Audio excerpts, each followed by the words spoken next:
Começa agora o Janela Educativa. Hoje vamos falar sobre uma pesquisa desenvolvida aqui na Universidade Fevale que apontou a principal causa de poluição das águas no Rio dos Sinos. Para quem não sabe, ele está entre os mais sujos do país. E para conversar com a gente, está aqui no estúdio o pesquisador do Programa de Qualidade Ambiental da Universidade, Fernando Spilk. Professor, seja muito bem-vindo. Primeiramente, eu gostaria que o senhor explicasse como foi o processo de desenvolvimento da pesquisa. Essa foi uma pesquisa financiada pela FAPERGS, pela CAPES, pelo CNPq em parte, onde a gente fez uma parceria com a Companhia Rio Grandense de Saneamento, a Corsã, e nós analisamos 8 pontos de captação que essa companhia tem ao longo do Rio dos Sinos, onde eles captam água para o consumo das cidades. E a gente analisou tanto os parâmetros que estão na legislação, como nós analisamos também parâmetros virais, né, os vírus que normalmente não estão na legislação brasileira para a qualidade de água, e eles mesmos, a Corsã, analisou também uma série de outros parâmetros físico-químicos, principalmente químicos, poluentes químicos, que normalmente não estão lá dentro, para a gente ter um melhor mapeamento, principalmente das fontes reais de contaminação, aquelas que mais impactam a qualidade do rio. Então, tem muitos termos técnicos e dados. O que isso significa para a comunidade do Vale dos Sinos? A ideia é que com os marcadores que normalmente são utilizados, que estão presentes na legislação, às vezes fica difícil mensurar se a maior contribuição para a perda de qualidade da água está no ambiente rural, está nas atividades industriais ou de serviços, ou se ela está exatamente com o esgoto doméstico. E a gente acabou mapeando que, lamentavelmente, como já era esperado daquilo que a gente vem observando ao longo dos últimos anos, realmente o esgoto doméstico é assim, a causa prioritária de contaminação, seguida depois, não é por alguns derrames de questões de resíduos industriais.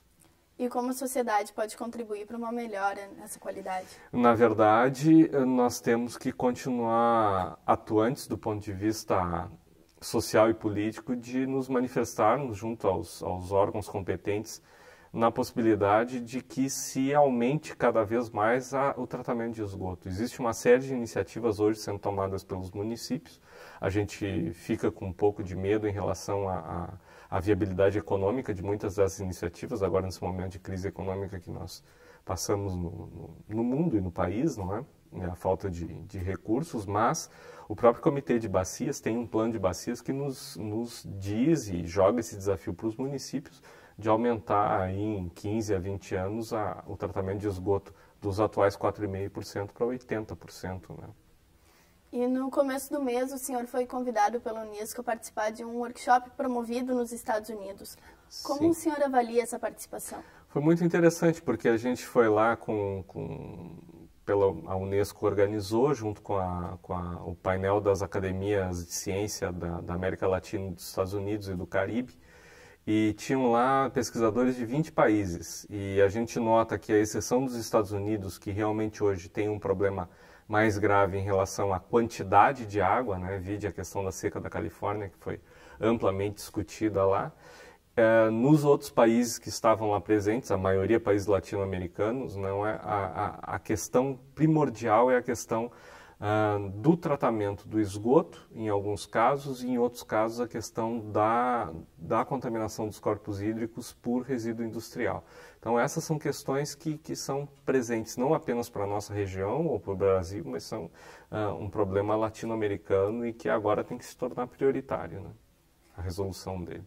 E qual a importância dessa participação nesse tipo de workshop, congressos, para o senhor, como à frente da pesquisa, e também para esses acadêmicos que participaram? Claro, é uma vitrine interessante, porque esse estudo que demorou aí 24 meses para as coletas, mais, vamos colocar aí por volta de um ano para ser concluído, ele levou a formação de pelo menos 2 doutores, uma mestre em qualidade ambiental, e eu diria que o envolvimento de outros alunos desses níveis, além de pós-doutorandos, e na iniciação científica de acadêmicos da biologia, gestão ambiental, biomedicina, eu acredito que devem ter passado aí uns 20 a 25 acadêmicos trabalhando só nesse braço do projeto, fora outras questões que ele tinha com outros pesquisadores. Então, é uma maneira da gente não fechar, mas coroar esse ciclo com uma palestra lá na Academia Americana de Ciências, em Irvine, na Califórnia, mostrando um resultado que, na verdade, é feito quase que 100% por pessoas daqui, que convivem com a gente aqui na nossa comunidade da Fevale. E quais são as outras pesquisas que o programa está desenvolvendo?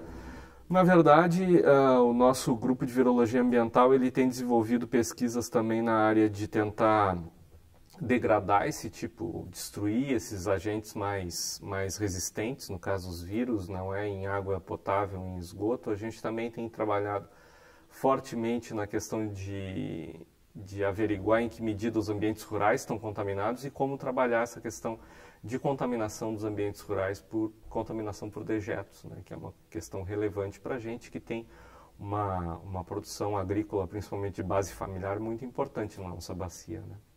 Então, professor, muito obrigada pela sua participação. E o Janela Educativa fica por aqui. Acompanhe toda a programação da TV Fevale em nosso canal do YouTube e continue se mantendo informado através da página do Facebook. Até a próxima!